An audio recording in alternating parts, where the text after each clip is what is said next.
Bismillahirrahmanirrahim. Exercises 4.1. Look at the pictures in तस्वीरुनि खे गौर सां ॾिसो and write the questions ऐं सवाल ठाहियो. Number 1, you watch it.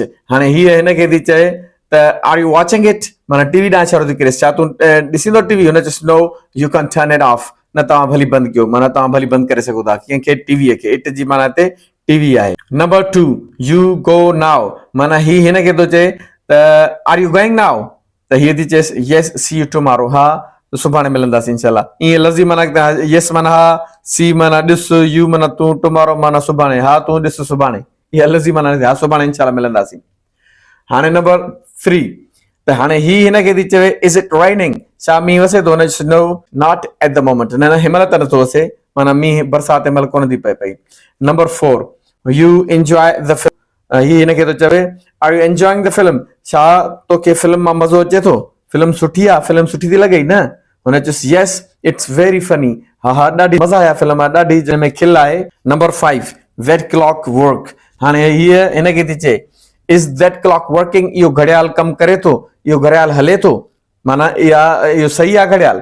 त हुन चयोसि no, it's broken. न न इहो ख़राबु आहे, माना नथो हले, माना ख़राब थी पियो आहे. हाणे ब्रोकन लफ़्ज़ जी माना हिते जेका लफ़्ज़ी माना जेका तव्हांखे सेखारी थी वञे, ब्रोकन माना भॻल आहे. इहो घड़ियाल भॻल न आहे, बल्कि घड़ियाल जी मशीनरी अंदरि हुन में डैमेज थी पई आहे, उहा ख़राब थी पई आहे या सड़ी वई आहे, सेल वग़ैरह जंहिंजे करे हले नथो. ब्रोकन जी माना भॻल हुजण बि आहे, पर हिते उहा माना न अथसि. हिते यानी उहा मशीनरी हुनजी कमु नथी करे. ठीकु आहे, इन करे लफ़्ज़ी मानाउनि खे असां ट्रांसलेशन न कंदासीं, मक़सद सम्झंदासीं.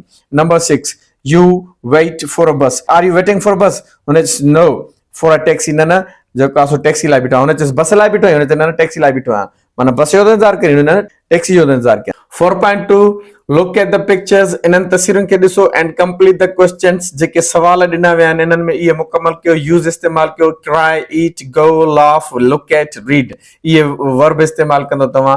Number 1, what are you reading? ही हिन खे थो चएसि तूं छा थी पढ़ी, छा पढ़ी रही आहीं. नंबर 2, हे ॿई ॼणा हिन जे बारे में था ॻाल्हाइनि. where is she going? ओ हे जेको गो इस्तेमालु, where is she going? हीअ काॾे थी वञे पई या काॾे थी वञे. नंबर 3, हीअ हिन खे थी चए what are you eating? माना तूं छा थो खाईं. नंबर 4, हीअ हिन खे थी चए why are you crying? तूं छो थो रोईं. हाणे किराए जी माना हिते इहा न आहे त जेको आहे तूं रड़ी थो करे. हिते वकेबुलरी जे सेखारण जे हवाले सां माण्हुनि जो माना ई तबाह करे छॾियूं वयूं आहिनि हिते. हाणे किराए जी माना सिर्फ़ु इहा ॿुधाई वई आहे त किराए माना रड़ियूं करणु. सो इंग्लिश जा खोड़ किताब अहिड़ा आहिनि जेके असां वटि कोर्सिस में पढ़ाई वेंदा आहिनि, पोइ हुननि खे उस्ताद चवंदा आहिनि त बाबा किराए जी माना सिर्फ़ु रड़ियूं करणु आहे. सो हे माना तूं रड़ी छो थो करीं, ईअं न, हे रोई छो थो. तव्हांखे मां डिक्शनरी मां ॾेखारियां थो, ठीकु आहे न, त हिन किराए जी माना छा आहे. नंबर 5, ही जेके ॿई ॼणा हिन जे बारे में था चवनि what are they looking at? ही छा था ॾिसनि, काॾे था ॾिसनि, छा खे था ॾिसनि. नंबर 6 आख़िरी जुमिलो आहे हिन जो एक्सरसाइज 4.3 जो. हाणे ही ॿई ॼणियूं हिन जे बारे में चवनि त why is he laughing? ही छा ते थो खिले, छो थो खिले, छाजे करे थो खिले, छा ते ॾंद जेका सो टिड़िया ते.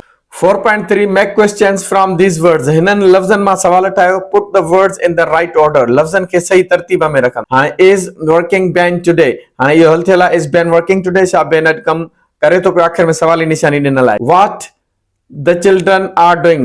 what are the children doing? ॿार छा था कनि. इहे जुमिला अॻ में थियल आहे, पर इन खे जेको आहे सवाल थियल आहिनि. हाणे हे ॾिसूं नंबर 3 में you are listening to me. हाणे इन में जेको you सब्जेक्ट आहे, इन जे अॻियां are इस्तेमालु थींदी. are you listening to me? छा तूं मुंहिंजी ॻाल्हि ॿुधी थो, छा तूं मूंखे ॿुधी थो. Number 4 where your friends are going. इते जेको सभु WH वर्ड उहो इस्तेमालु थींदो, उन खां पोइ are इस्तेमालु थींदो, to be verb, उन खां पोइ सब्जेक्ट your friends इस्तेमालु थींदो. where are your friends going? where are your friends going? तुंहिंजा दोस्त काॾे था वञनि पिया. Number 5 are watching your parents TV.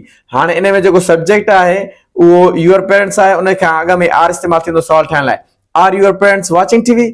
छा तव्हांजा वालिदैन टीवी था ॾिसनि, टीवी ते वेठा आहिनि.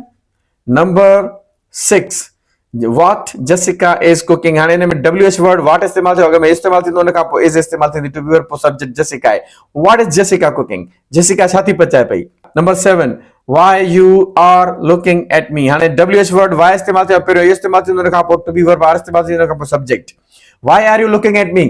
तव्हां मूंखे छो था ॾिसो, मूंखे छो थो ॾिसी. Number 8 is coming the bus. हाणे is जेको आहे सो वर्ब आहे, इहो इस्तेमालु थींदो सब्जेक्ट द बस जे अॻियां. is the bus coming? छा बस अचे थी पई. 4.4 4 राइट शॉर्ट आंसर्स मुख्तसर जवाब लिखंदो yes I am no he isn't etc वगैरह वगैरह.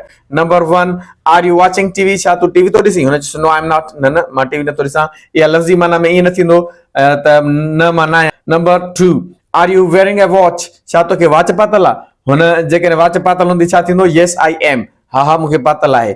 ईअं न थींदो त हा मां आहियां. जेकॾहिं न पातल हूंदी त नो आई एम नॉट न न मूंखे न आहे पातल. इहा माना न थींदो नो आई एम नॉट माना न मां न आहियां. आर यू ईटिंग समथिंग माना का शइ खाईंदो तूं माना हुन जेकॾहिं खाई रहियो हूंदो छा थींदो yes I am हा मां खावां थो. ईअं न थींदो हा मां आहियां. जेकॾहिं न खाई रहियो हूंदो छा थींदो नो आई एम नॉट माना मां नथो खावां. ईअं न थींदो त मां न आहियां. नंबर 4 इज इट रेनिंग छा मींहुं वसे थो त जेकॾहिं वसी रहियो हूंदो छा थींदो yes it is हा वसे थो. ईअं न थींदो त हा उहो आहे. जेकॾहिं न वसी रहियो हूंदो नो इट इज़ंट माना न नथो वसे न. इहा माना थींदसि नो इट इज़ंट माना न इहो न आहे. Are you sitting on the floor छा तूं फर्श ते वेठो आहीं हुन जेकॾहिं वेठो हूंदो छा थींदो yes I am हा वेठो आहियां. इहा I am जी माना इहा न थींदी हा मां आहियां. जेकॾहिं न वेठो हूंदो छा थींदो नो आई एम नॉट माना माना मां न आहियां वेठो. इहा माना न थींदसि त मां न आहियां. आर यू फीलिंग वेल छा तुंहिंजी तबियत सही आहे ख़ुशि लॻो पियो आहे.